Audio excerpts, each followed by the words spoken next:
Hello students, our today's topic is vertical circular motion. त्यामधील point mass undergoing vertical circular motion under gravity हा part बघूया.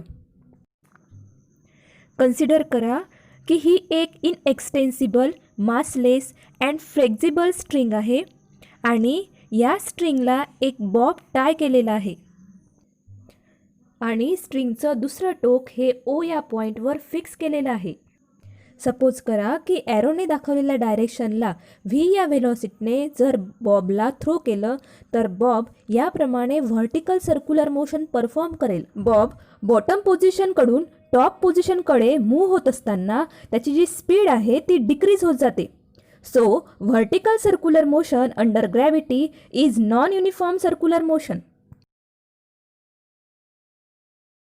When the bob is at uppermost position, that is A, the forces acting on the bob are tension T1 directed towards the fixed point O and the weight mg acting in the downward direction where m is the mass of the bob.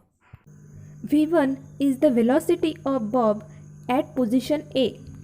या ठिकाणी tension T1 आणि weight M G या दोन्ही फोर्सेसचं जे direction आहे ते आहे towards the centre of the circular path.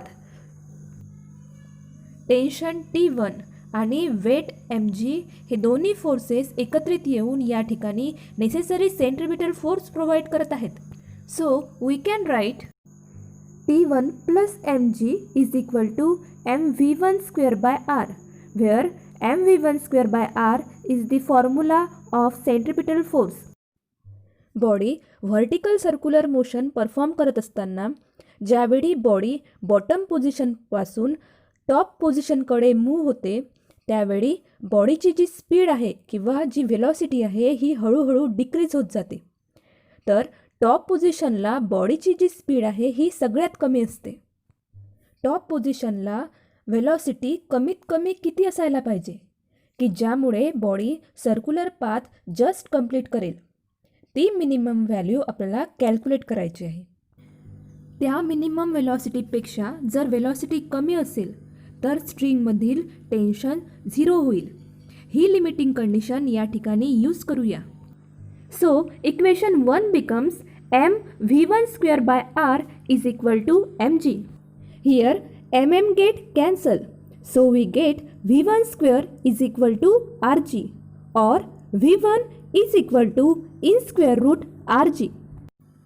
This is the equation for minimum value of velocity at highest point for circular motion to be just possible.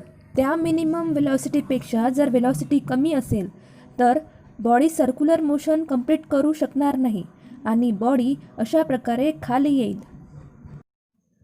When the object is at lowermost position, v2 be the velocity of object at this position. Now we use the law of conservation of energy. According to this law, the total energy of body at position B is equal to the total energy of the body at position A.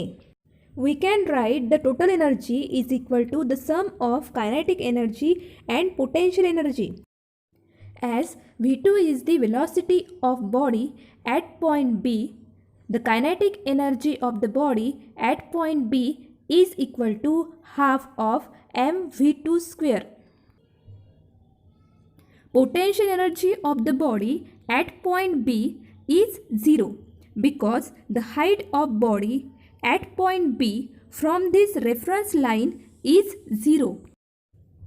As the velocity of body at point A is v1, the equation of kinetic energy of the body at point A is half of mv1 square. When the body is at position A, height of the body from the reference line is twice r, where r is the radius of this circular path. So the potential energy of the body at point A becomes mg into twice r. Now put the value of v1 in this equation. So we get this equation as V1 is equal to root gr. Here m get cancel. On multiplying by 2 on both sides, we get V2 square is equal to 5gr. So V2 is equal to in square root 5gr. This equation gives the required minimum velocity at bottom point B.